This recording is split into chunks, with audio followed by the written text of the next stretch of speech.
Welcome back. A fragile ceasefire has been announced between Afghanistan and Pakistan following deadly border clashes that erupted in early October, marking the worst violence between the two countries since the Taliban took power in Kabul in 2021. Airstrikes and ground fighting along the border of Spin Boldak in Afghanistan and Chaman in Pakistan killed dozens of civilians and wounded over 100 people. Pakistan has accused, remember, the Afghan Taliban of harboring militants responsible for attacks inside Pakistan. The Taliban denies these allegations and accuses Pakistan of provoking tensions and sheltering ISIS-linked militants.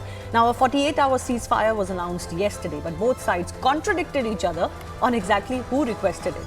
So who blinked first? This is what we are learning. Pakistan complained to Doha and Qatar about these skirmishes. Pakistan told Doha that Taliban should act under the Doha Accord. Qatar told Islamabad instead that they should announce the ceasefire as this is an uneven war. Remember, Afghanistan doesn't really have a military. Qatar is reported to have said that while Afghanistan is attacking your military, Pakistan is attacking their civilians and refugees in your countries. So this is the unequal war that is going on, and clearly Pakistan was told to relent. Let's also take a look at how this conflict has affected both sides. This is via claims, but also some accepted losses on ground. So Pakistan claims it killed over 200 Afghan fighters and destroyed multiple Taliban posts and camps. Afghanistan claims it killed 58 Pakistani soldiers, captured 25 Pakistani posts, and seized weapons and tanks. Not all of these claims can be independently verified. But what Pakistan did confirm, uniquely, was the loss of 23 soldiers in this conflict, while many more were wounded, including 4 civilian injuries. On the other side, up to 45 Afghan fighters have been killed reportedly, several injured, but civilian losses have been much higher on the Afghan side, naturally. So from an Indian point of view, should we be worried about what's going on, or is Pakistan just getting its just returns? KJS Dhillon, Lieutenant General from a GOC command, is joining us with the Indian point of view.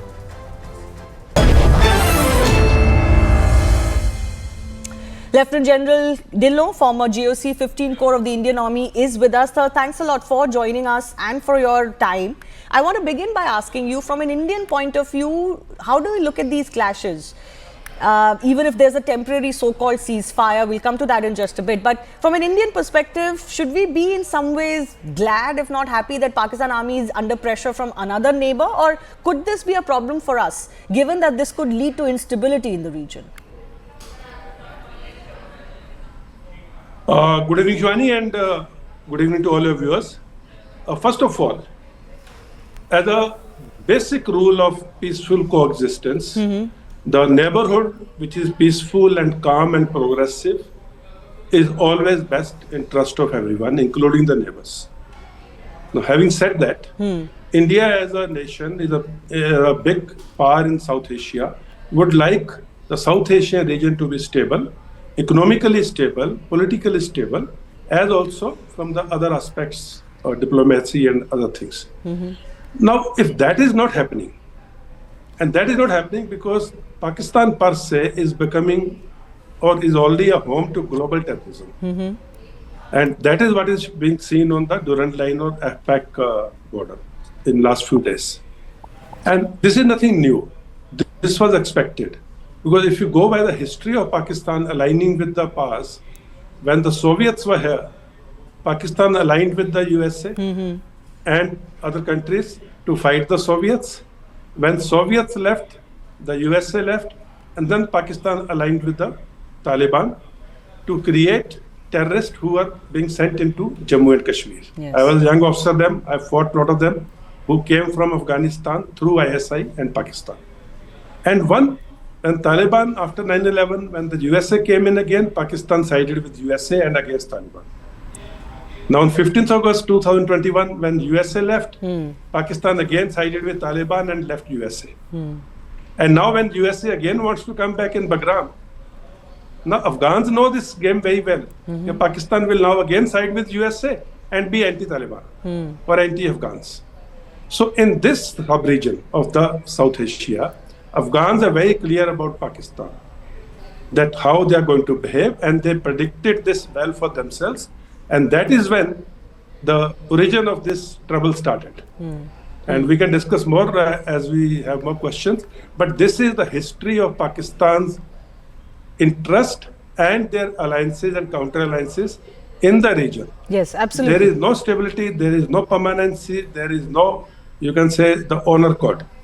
No, absolutely. The common factor in all of this has been the fact that Pakistan can change its allegiances depending on what it thinks suits itself better. There is no honor code, as you said. But again, how should India look at it? Could this be something that was just coming for Pakistan from India's point of view, or is there something to worry about for us? Ma'am, Indian-Afghan relations go back in history, go back in tradition. We have grown up reading about Kabliwalas and all those stories. And even Indian movies, the Bollywood, is very liked in Afghanistan. So we have a cultural and historic and traditional ties with Afghanistan, including during the British Indian times. And now this type of instability or instability in the region is not good for anyone, is not good for the region, it's not good for India. Because at the end of the day, if it fans out more, the nearest person who can be affected or nearest nation which can be affected is India. Yes. And we have very fragile borders, we have very fragile enemies, including Pakistan. So I don't think in the long run, this instability is going to be in India's favor. There are many people who feel enemy is a friend. No, that's perfectly fine. We are friends with Afghanistan without there being enemies to Pakistan or otherwise. So we must bilaterally deal with nations. Pakistan is a rogue nation. We know how to deal with it. We will deal with it. Afghanistan is a friendly nation and we have a common interest and shared interest. We must deal with them. And if Pakistan and Afghanistan are having issues, in the long run, they both cannot afford a prolonged war. Exactly. Because of their very, very fragile economies and Afghanistan's very, very, either say, non-existent military, and Pakistan, the military being corrupt and other things, and politics in Pakistan, lesser said the better. So it's a very fragile area. I don't think there is a scope for any experimenting in this area for the regional peace. You know, you mentioned India-Afghanistan relationship. All of this is happening in the backdrop of India-Taliban administration relationship moving forward. We've just had the Taliban foreign minister come to India. In fact, in Pakistan, they're looking at this very suspiciously. They're even blaming India for having played some role. But clearly, this relationship is moving forward. Realities are setting in. If push comes to shove, would India be open to intervening as far as this conflict is concerned? Do you see any sort of situation arising where India would need to intervene? Ma'am, historically, India has never intervened in any international conflict between second or the third country. True. Either it has done so under UN Charter or under a bilateral agreement, something like Sri Lanka or Operation Pavan. Unless that happens, unless the host country invites us and we find it in the interest of the region to go and militarily or politically intervene or side with the nation, I don't think our history, our culture, our tradition, our military ethos, our military values dictate that we should intervene in two countries. Yes, politically, friendly nation, gestures, mediating is always there, which has a most stable state in the region. I think it's a duty and we must do that duty. But militarily intervention, I don't see it coming unless there is the proper invitation or there is a UN charter which dictates India to go and do a military intervention. Okay. I want to come to this conflict proper. We've seen that the Afghanis have revealed that it is the Pakistani military. They say that the Pakistani military begged them for a ceasefire, which reminds us of what happened during Operation Sindoor 1.0 as well between India and Pakistan. In some ways, Pakistan is becoming the laughingstock of the region. Absolutely, ma'am. Pakistan as a country, as a nation, has mastered the art of surrenders and ceasefires. Yes. And also has mastered the art of deniability. Yes. You know, it is on record. The DGMO recordings are, kept as a evidence, telephonic conversations. It is on record that 3:35, 10th May of 2025, Pakistani DGMO called up Indian DG military operations and begged for ceasefire. And it was declared that based on the Pakistan's request, we accept their request even in spite of being in a winning position, and we could cause more damage. But we accept as a responsible nuclear power, as a responsible nation, and we accept the ceasefire. And now I saw a clip where the Prime Minister is saying, early morning I received a call that the Indians are asking for a ceasefire. Early morning, so your air bases were getting hit. Yes, that's what he said earlier. That is the time when you are asking for ceasefire. Yes. Anyway, ma'am, leave apart that because it's a non-serious issue. They asked for ceasefire from India, and they went to Saudi Arabia and Qatar to ask for ceasefire from Afghanistani side, and which Afghanistan honored. It's a 48 hours ceasefire. It's a fragile time, and the most important point in this whole ceasefire, holding or not holding, is whether Pakistan will honor and respect the Afghan pride or not. In this whole game, Afghan pride is the most important term of reference, which was hurt by Pakistan a number of times, and Afghans took it. They let it slide, they let it pass. They gave various versions or reasons for whatever attacks or skirmishes Pakistan was doing. They allowed it to, pass. But not this time. When they used the air power, Yes. Afghans made sure they brought it down to their strength. That is the guerrilla warfare. They so beautifully brought it down. That is the art of war. They brought in the air warfare to guerrilla warfare. And then they beat them at it. They took their prisoners, they killed their soldiers, and they showed the whole world. Yes. The narrative war, the narrative battle, the way they handled the social media and everything. Pakistan has no space or room to deny what damage Afghans have caused. And very reluctantly, on the first day, they accepted 23 fatal casualties. Yes. It's the first time Pakistan is accepting fatal casualties. If they're accepting 23, anyone's guess how many actually happened. Yes, yes. So my final question was going to be exactly this. This is a fragile ceasefire, fragile time. But given that everything that Donald Trump, for example, is attempting with Pakistan, his interest being catered to by Pakistan, deals about minerals, crypto, his interest in Bagram Air Base now, and Pakistan is virtually prostrating before the US. So how do you see this going forward? Can Afghanistan once again become a victim of US machinations, geopolitical interests that Donald Trump seems to be furthering for America now? Ma'am, unfortunately, the geostrategic location of Afghanistan is such that it will always be a battleground of outside powers because of the location per se.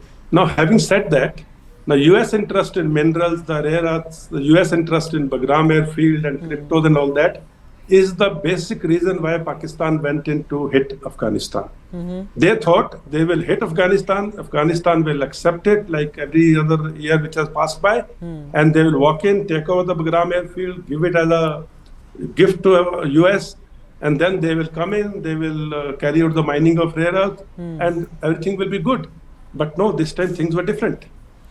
Afghans hit back, that thing failed, and now the KPK, the Khyber Pakhtunkhwa, is the biggest area of rare earth minerals, and Balochistan. If Americans have to come and mine in the KPK and Balochistan, this incident is going to remind Americans that you are not safe. Chinese are not safe here, and Americans will not be safe here. This incident has backfired on Pakistan in a big way in their re-emergence of alliance with the USA, which was happening in the recent past. And second thing which has backfired is the TLP, Tehreek-e-Labbaik Pakistan. After the Prime Minister was present on Israel-Hamas treaty signing or the negotiation, and that gave an indication or a clear-cut direction that they're working on two-nation formula. When they're working on two-nation formula of Israel and Palestine, that means recognition of Israel as a nation happened in that meeting. Now, recognition of Israel as a nation in Pakistan is not acceptable. Now, that was a strategic blunder. And that is where the normal Pakistani is not happy with the dispensation and the deep state. Normal Pakistani is quite okay if they're being robbed, if they're the officials are corrupt, the military is corrupt, the politicians are corrupt. They somehow have got used to it. Normal Pakistani is not much bothered if someone is coming and taking away wealth, taking away minerals. They have somehow got used to it. But the only thing after Zia-ul-Haq, which they were living on, was Islamic pride and Pakistani being a nuclear state and anti-Jews and anti-Hindus. Now, once that is hit, a normal Pakistani on the street is a shattered man. And he's a man who is now wanting to question the deep state. So interesting times in the region, and not a very good situation to be in the neighborhood. But I am very sure the watchers who are keeping a watch in this region in the authority, they're actually aware what's happening, and they'll do everything in the best interest of India. Okay, I'll leave it at that. Always a pleasure to have you on the show, and thanks a lot, KJS Dhillon, for joining us and explaining this entire conflict and what it can mean for India and for the region. On that note, time for me to take your leave. News and updates continue in just a minute.